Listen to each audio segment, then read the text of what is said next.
All right, good morning, everybody. Mike Courtney coming to you here from beautiful Horsham, Pennsylvania, or Mass Mutual, Eastern Pennsylvania. I guess you'd call this our headquarters, where I got my start with Mass Mutual. Happy to be back in the office. I'm joined by Steve Parisi, the president and CEO of IBC Global. Steve, how you doing today on this beautiful Wednesday? Fantastic up here in the Poconos, Pennsylvania. Had some rain, but it's clearing up, and it's supposed to be a fantastic day today. I'm ready. Yeah, me too. So Steve and I, this is a continuation of a previous conversation that we had where we wanted to dig a little bit into section 7702, which is causing a lot of product change with some of the life insurance products that we deal with in our industry.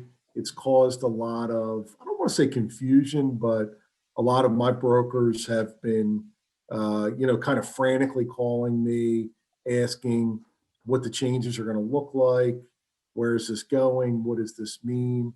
From a, purely Mass Mutual perspective, the plan is that all of our products will be repriced and re-engineered by the end of November 2021. All right, so all companies would be required to make these changes by January 1, Yeah. 2022. So we're going to see kind of a flurry of activity staggered throughout the year. Most likely, towards the end of the year, I think most of these changes will take place. And then we'll see the real result. I really think a lot of these changes are going to be a little more subtle, but I think it's going to challenge some of these carriers to create new product or sidestep a little bit and change their product. So I think we're going to see some real positive stuff that's going to come out of that. And Steve, you've already seen some of this on the BOLI side. So Yeah. maybe you could talk a little bit about how that looked from a product perspective. Yeah, definitely. And I think, it definitely is a sign of what's to come with the retail products, traditional whole life that you and I can purchase or people purchase if they work with us. So with the BOLI products, to focus on that, I mean, just to dive right into it, bank-owned life insurance, that is a product that banks can purchase, cash value life insurance, and their objective is cash value, right? They've got a positive cash value on their books day one. We just put a BOLI in force. What's today's date? We're beginning of April, end of March. And the timing, as I reflect back on it, was perfect with this change coming into effect because we actually had the opportunity, one carrier repriced their BOLI product to comply with the new 7702 rules, and they gave the option. Here's the old product, here's the new product, side by side. So we had an actual case study and sample case studies from the carrier. And the BOLI product consisted of 3 different insurance carriers when we placed it, but to focus on this one company, which is one of the major mutual companies. The key difference is as follows. When I look at the old BOLI product, the guaranteed rate is higher. The non-guaranteed rate is higher. Yet, when they make their deposit into this product, when we looked at the new product, the guaranteed rate and the non-guaranteed rate, that crediting rate that's assumed to the product, was lower, but the net cash value, the actual internal rate of return, was higher in the new product. How did that work? That's the question. Like, people look at that and say, what the heck? Like, I've got a lower rate that you're telling me I'm getting, but I've got more money. Right. Like what? Yeah, which is completely against the grain if I've got a bank account that's earning 4% compared to 2.5%.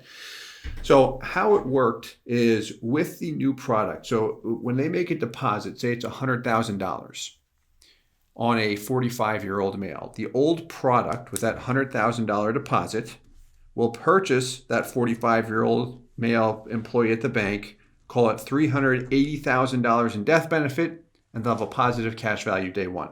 That's the old product. The new product, they make the same 100K deposit. Their death benefit day one with the new product is not $380,000. It's closer to $200,000. That much of a drop off. That's the big difference, correct. So the death benefit is significantly less. And when we get into how whole life products will work, just for individual consumers and corporations, if they're looking at traditional policies, the MEC limits are impacted a lot with this new change. But back to the BOLI, old product, $380K. New product with the same deposit from the consumer, the bank, $200K in death benefit. It's closer to 220. Point is, from 380 down to 220, that's a drop. That's a huge drop from a protection standpoint. Yet, the cash values, guaranteed and non-guaranteed, were stronger across the board. So, from the bank's perspective or a consumer's perspective, if they look at it and say, all right, well, if we're interested in cash value, and the long-term death benefit, by the way, does catch up with a new product, guaranteed and non-guaranteed. It takes like 30 years, but it does catch up. If they're interested in cash value, they look at it and say, well, we've got our cash here. At first, we heard rates were going down. We were kind of nervous. Long-term death benefit catches up. It does. It does. It's a big catch-up. It is. I mean, it takes about 30 years. So, I mean, it takes some time. Yeah. But it does catch up. But the cash value, guaranteed and non-guaranteed, is stronger all the way through. That's the big thing. So how that happened, just from an insurance company pricing standpoint. You're paying less mortality charges. That's what it is. So they cut their insurance expenses to a greater degree than they cut their guaranteed rate. Do you think that kind of, I mean, that's, 55 to 60% of the original death benefit. Do you think that's going to be comparable to what we're going to see? I wasn't expecting that. I would actually expect it to be very comparable. Just from the information I've received thus far, some other peers I've spoken with, that have seen universal life products begin to be disclosed, information shared. They're looking at the first thing they do is compare it to the old one, guaranteed and non-guaranteed, and say, all right, I'm looking at the product. The cash values are almost the same. The new one's stronger sometimes, even though that rate's lower. But that death benefit is significantly less. So, yes, I do think we're going to see a similar change there with a drastically lesser death benefit up front. So if I'm just looking to purchase a product and death benefit, getting the best bang for my buck is very important for me, that's where the old one's going to benefit me, what I can get right now. Yeah. If you are in a position like a lot of people that you and I work with that say, listen, like the death benefit long term, yeah, it has value, but right now I don't care. Like cash value, that is my point of interest. Like that's what's drawing me to this product. They're not going to see anything alarming here. They might even be happier with the new product. Can't tell now because we can't see them for everyone side by side. But at the same time, I'm not expecting it to be this huge dramatic change. One company has even come out and said, this change is very similar to what we just went through with the 2017 mortality table update. Just a similar size project on a much shorter time frame. So we just got to do it much faster. But that's what they stated. They're like, hey, the guaranteed rates will come down. However, the same death benefit will purchase you significantly or obtain you significantly more MEC space, a greater MEC limit. How does that, can you put that in plain English? Yeah. So let's take, I'll use an example for you, a 50-year-old male.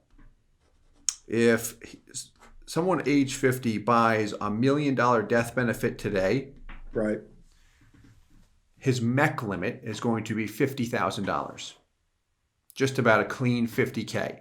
So what that means is he can pay up to $50,000 per year into that policy and have a non-MEC, have it classified as life insurance, the tax benefits that come with it.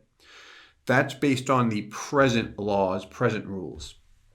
With the new rule, what'll happen is that same 50-year-old male, if he takes a policy out with the same $1 million death benefit, he might see $80,000 in MEC space. his MEC limit will be much higher with the same death benefit amount. Doesn't seem to. All right, I get that, but you're also paying a lot more premium for that $1 million. You are if you're purchasing it just for a pure whole life product. You see the difference is, if you look at going back to policy design, is using that same 50-year-old male, if he tells me, hey, I don't care about the death benefit, Steve, or I do, but right now it's just not my main objective. I want a policy where I have the ability to pay in $50,000 per year, and I want to pay the least amount of money possible. How we'll design that policy is money can go toward the premium or the PUA component. So I'm going to design the policy with a death benefit of $1 million, not for $1 million, but that gives him a $50K MEC limit. So that means that $1 million death benefit is as low as I can push it, so he can then put in $50,000 per year. I still want it classified as life insurance by the IRS. So now, with this new rule, let's say he purchases a policy later this year or next year with the new rules, and he says, hey, Steve, $50,000 per year is how much I want to pay into the policy. Well, at that point in time now, I'll still design the policy with a minimum premium, call it $5,000, everything else going into PUAs, but I might only need, or I will only need $600,000 to $700,000 in life insurance to get that $50,000 MEC limit. Okay. So that's where that mortality charge is sliced, and now all of a sudden the guaranteed rate is lower, yes, but the net guaranteed values and the non-guaranteed values, like I am not expecting a big change just from everything I've seen thus far. We'll see, but every product that It has seems like IRRs would be higher. They have with BOLI, they have been, and just from the information I've received from some carriers disclosing a little bit on their universal life products, that's the case too. It's funny. There's a lot of concern in the market from insurance carriers, always ongoing concern about, how the buildup of cash value is treated from a tax perspective, and, the tax advantaged nature of cash accumulation inside a life insurance policy. Seems like these changes are promoting more cash accumulation inside a life insurance policy. Like if that's, keep it in mind for anybody who's listening, we haven't seen these changes. These products have not been changed yet. We're speculating. The BOLI change is a real life change that has already happened, that Steve's referring to. And then we're just kind of speculating that the individual products are going to be similar or follow suit. But that's kind of, that does fall in line with what I've heard. It seems like I'm having trouble wrapping my mind around where that's going long term. Yeah, no, that's a great point, because when this first came out or was announced, because the law went into effect January 1st, 2021. Nothing's available yet because companies have to scramble to update their product. Quick side note, if one purchases a policy in 2021 based off the old rules, they'll likely, with most carriers, have the option to update that product to comply with the new contract language once they see it. I've seen that, from almost every carrier. Now, again, let's wait till carriers actually say it before we just say, yeah, you could do it. But I'm expecting that. But on your point, as far as the concern with cash value buildup and the IRS looking at it, hey, over the years there's been talk about taxing cash value buildups and such. The IRS did state when this change went into effect, over the next 10 years, they expect to lose $3.3 billion in tax revenue just from this change alone, talking about life insurance sales. So they're viewing it, hey, we're going to take a hit by making this change, but advocates of the insurance industry, what's happening in the low interest rate environment, more or less said, hey, we got to make a change. That 4% guarantee, that was pegged back in the 1980s. Things were a lot different back then than they are now. I wasn't even born. I was born in 88. So, but things are a lot different from an interest rate perspective. Like companies have been struggling, so this loosens the vice grip so they can operate and continue to do what they've done for the past so many years.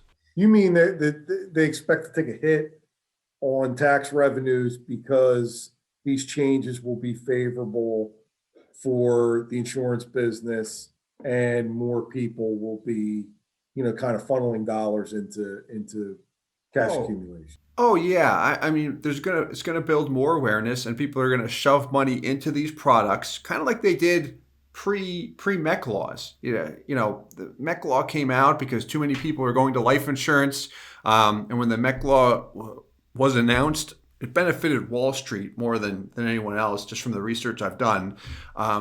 This brings it a step back, where life insurance definitely has an edge, whole life specifically. UL a little bit. This actually evens out the playing field a bit, just from a cash accumulation standpoint. And this just comes, what I'm saying now comes from a discussion with the actuary that we work with. When you really look at how products work, I mean, this gives whole life actually a nice edge that it didn't have all this time. So it helps in a lot of ways, which is sweet. Wonder what happens with IUL over the next, like my just being such a believer in whole life, and I've had some issues with IUL in general, and kind of projected performance versus actual performance, and Yeah. how the products are engineered and how complicated they are, and how much is going on behind the scenes. It just doesn't really seem sustainable, but it's not realistic to think that, like in my mind over the last year or so, I really thought there was a kind of a reckoning or like an Armageddon coming with Yeah. regards to IUL. But, the folks that are running these companies that promote the best of the best IUL products, I mean, they're not just rolling over and saying, all right, our time is up. I mean, they're going to do something to engineer profitable and competitive products. So, I wonder how this plays for the IUL players. Yeah, it's a good question. I don't know. My knowledge around IUL is not that vast, and I'll admit that. I mean, I know the basics, but Yeah. yeah, I'll stop there. um, with that said, I mean, the one thing I've seen that is just complete mumbo jumbo, I think it's just more so by marketers when they'll come out and say the guaranteed rate on whole life products is coming down. That's been whole life's insurance, really, foundation all this time. Now it's coming down, and it levels the playing field between whole life and IUL. That's just complete marketing sales. It's like without digging into the research, or actually doing the research. Like, no, when you look at the actual products, like that's not the case. The net guaranteed values will be stronger on the products because insurance expenses are cut. Like, you gotta research before you go out and promote something. But anyway, Well, and we talked before about, I know that people love guarantees, yeah, and it's important to have guarantees. Uh, Reality for me, talking about um, mutual companies and whole life all day long, I have minimal conversations about the guaranteed side of the ledger. yeah, It's just not.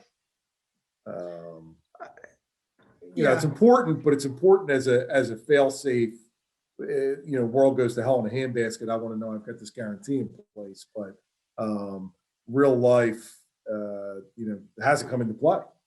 That's that's the thing. I mean, you're 100% correct. I mean, when you look at the guaranteed values with life insurance policies, they've always done better. When you look at the top carriers, they've operated in a non-guaranteed environment, just with their expenses and their rates, for the past, I think it's been 150 years. It's like, okay, like they've always done it. So I'm with you. Where I like looking at the guarantees is more so just to really attest a properly designed policy. Just because with creativity, we can take a policy and design it where, based on the guaranteed cash values, we're breaking even and have a positive cash value between years 5 and 6. And when someone has been exposed to whole life insurance and they've seen their ledgers and non-guaranteed values break even or not see positive cash value for 10 to 12 years. And then they hear that in the guarantees, like, wait, what is this guy just making stuff up? But then when you actually see it, like, okay. And it sort of starts to bring the conversation up more on policy design and how to design it in a similar manner to what corporations and wealthy individuals have done for a long time. It's just shining a light on that area. Have you heard of any, like I said, Mass Mutual's products are scheduled for November of this year, Yeah. to see these changes. Have you heard of anybody that's like, that sounds like they're going to be more of an early change? Yeah. Mostly on the universal life side, as far as products coming out sooner. Securian and Ameritas has disclosed a little bit of information as far as, hey, some of our universal life products will be coming out soon, based on the new 7702 change. In respect to whole life, nothing solid there. I'd expect everybody closer to the end of the year. Yeah, Guardian came out and said, just in a memo, that you can expect these changes or to start seeing these changes the second half of 2021, which Yeah, could be between June and December. that's fourth quarter. Yeah, and I mean it's the same thing with mass, which is perfectly fine. It kind of is what it is, how I view it. It's just continue to educate people and know you have the option. If you purchase the old product now, but Yeah, you're that's good to kind of know. yeah, you can likely switch it over. Every company that I've talked to that has progressed far enough, they said, yeah, you can do that if it was purchased in 2021 when the new law was passed. All right, so let's, we'll keep everybody posted as we go along. We'll keep having this conversation as we see real changes or get updated information. That was good to know. I've been trying not to focus too much on this stuff. I think I told you before that Yeah. when Section 7702 first went into effect and was announced with like just kind of general framework of what it was going to look like, I got a flurry of calls. I got a lot of inquiries. I tried to push back with like, hey, we're not going to see this until the end of this year. Um, let's try and focus on what's in front of us today. As I don't like to get caught up in kind of endless speculation when Yeah. I've got a lot to do. Yeah. I'm trying to get business done today. I'm with you. I heard a quote once that 92% of of fears that we have don't even come true. Yeah. So, I mean, usually you get those calls, like, oh, what's going to happen? It's going to go horrible. What am I going to do? I had a couple of those calls where it was like, this is the end. I don't know. It's like, just take a deep breath. Whatever things are going to change, but at the end of the day, how you react and how you run your business, people are going to see that. They're going to want to work with you, at whoever the agent or broker is. Like, just remain calm, and that's a relief for your clients. But it will be okay. Changes have occurred before. Some out there say, get in right now to the old products because it's going to be horrible. The same thing happened with the mortality table update. Like, yeah, just wait for the data, what's it actually look like, and then make an informed decision. That's what the big players do. Copy them, And even just the basics of, I mean, you and I all day long are talking to people about family planning, about Yeah. business planning. We don't plan around insurance product changes. No. Like that's Yeah. not a reason to buy or not buy a product. I know that, if there's a change happening, a pricing change, a lot of times we'll go out and try, say like, now is a good time to lock into this old product. I get that, but good general planning should not be scurrying around trying to anticipate what an insurance carrier is going to do and make a decision based on that. I mean, you got to follow some basic building blocks. Yeah, I fully agree. And they're going to remain profitable. They're good at that no matter what. And they're going to make sure their policyholders remain profitable. If they completely kill their product and things are horrible, like, you're going to see it and nobody's going to buy it anymore. So, like, It's still going to be something competitive that's attractive. It's a good planning tool. That's a good growth tool and long-term tool. Yeah, yeah. It's just, stay calm, kind of see what it looks like as it comes out, and everything will be okay. Yep. All Yeah. right, we'll continue this conversation as more more carriers develop new products and we see any kind of changes. If anybody has any specific questions, I always say if you're looking for if you're an advisor, an independent advisor, and you're looking for a good home, somebody who can really drive some lead flow and teach you how to plan with cash value life insurance, Steve Parisi's your guy. If you're looking for Mass Mutual, Life DI, long-term care, fixed annuity solutions, I'm Mike Courtney. I'm your guy. Yeah. And if you just have general questions about anything we've talked about today, feel free to reach out to either one of us. And we'll keep this going throughout the year, and we'll see what the effects are. I'm looking forward to good things. Should be fun. I'm with you. Yeah. Thanks so much, Mike. All right. Thanks, Steve. All right. Thank you.